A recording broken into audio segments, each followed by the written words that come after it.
Okay, part two. So today on set, I'm at the Hallmark Channel where we still work. Today on set, I met a guy from Iraq, and I said, when did you leave Iraq? And he said the early 90s. I said, did you leave because of the war? And he said, yeah, it just got too bad. And I just kept asking him questions. He wasn't complaining, but this is the factual story of his life. And he said that his parents and he and his siblings, they walked for 15 days to get to Iran, and they had two guys called coyotes with guns who were like leading them and protecting them. And I said, how do you find these guys? Do you know them? Do you hire them? How does it work? And he said, my parents hired them, but they told my parents there's no guarantees. We'll lead you and protect you as best we can, but if we get caught, no one's going to say, hey guys, go back home, like we'll all be killed, your children will be killed.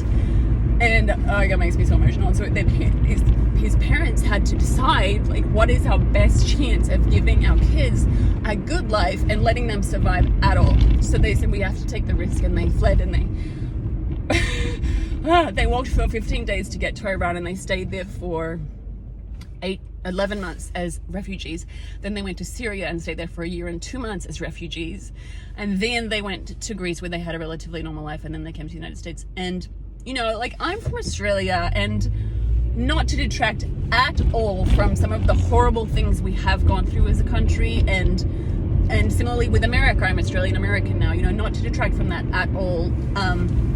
And also, I want to acknowledge, of course, I'm speaking from an ethnic group that has it a lot easier than certain others. And also, I'm speaking of modern times, like very sadly, my next statement excludes, the Aborigines of Australia and the Native Americans. But in like modern times, like we are so fortunate.